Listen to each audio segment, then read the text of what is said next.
জান্নাত কি তোমার মামুর বাড়ি? জান্নাত এমনিতে হবে না। ও বান্দা, কষ্ট করে, মুজাহাদা করে, নেক কাজ করে, ও বান্দা ঈমানের উপর অবিচল, অটল অবিচল থেকে তোমাকে জান্নাত হাসিল করা লাগবে। বলেন সুবহানাল্লাহ।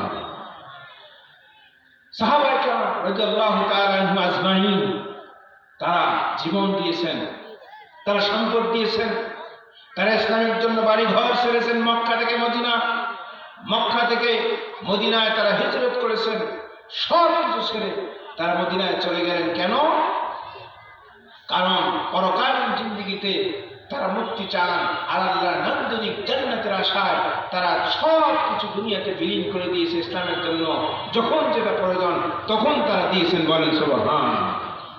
আমার ভাই, বলছিলাম সাহাবায়ে কেরাম কিভাবে তাদের জান্নাত ক্রয় করেছেন, জান্নাত তারা কিভাবে অর্জন করেছেন, নেক কাজের মাধ্যমে কিভাবে তারা তাদের জান্নাতকে হাসিল করেছেন।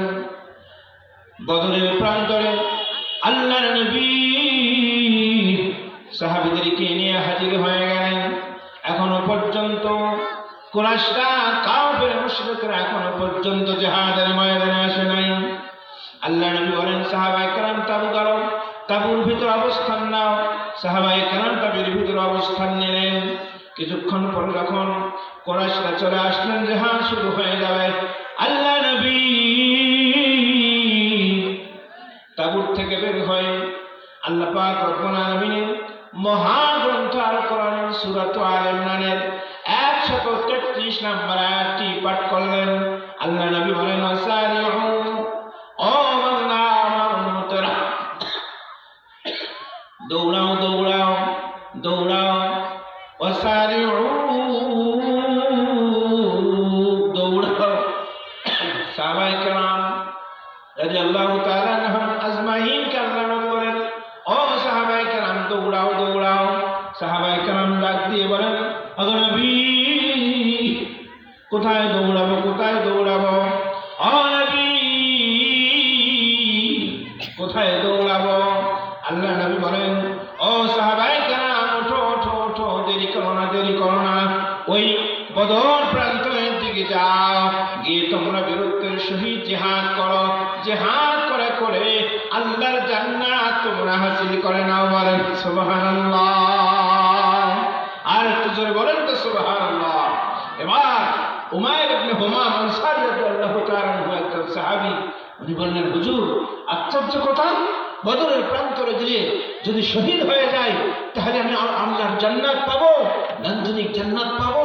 ও নবী, আমার হাতে এই এতগুলি খেজুর, এগুলি খেতে খেতে তো আমার দেরি হয়ে যাবে, আমার বদরের প্রান্তরে যাইতে দেরি হয়ে যাবে, তাহলে আল্লাহর জান্নাত চাওয়াও আমার জন্য দেরি হয়ে যাবে। বলেন সুবহানাল্লাহ।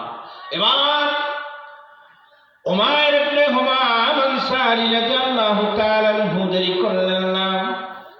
হাতে যেগুলি খেজুর ছিল, খেজুরগুলি ফেলে দিয়ে আল্লাহর জান্নাতের দিকে, বদরের দিকে রওনা হলেন।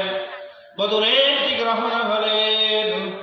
বদরের প্রান্তরে গিয়ে বীরত্বের সহিত জিহাদ করলেন।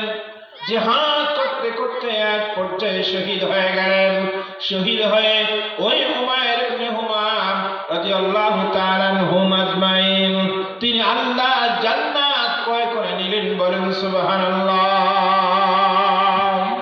শাহাদাতের তামান্না হৃদয়ে যাদের, কিসে তাদের ভয়, নেই কোনো শক্তি পৃথিবীর বুকে ঠেকায় তাদের জয়।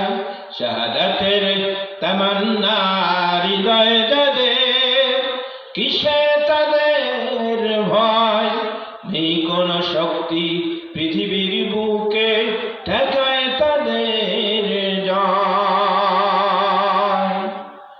ভুলে গেলি কি রে পৃথিবী, সেই রক্ত রক্তি, আমরাই চির কাফেরের সাথে বিজয়ের শক্তি। শাহাদাতের তামান্না হৃদয়ে যাদের, কিসে তাদের ভয়, নেই শক্তি পৃথিবীর বুক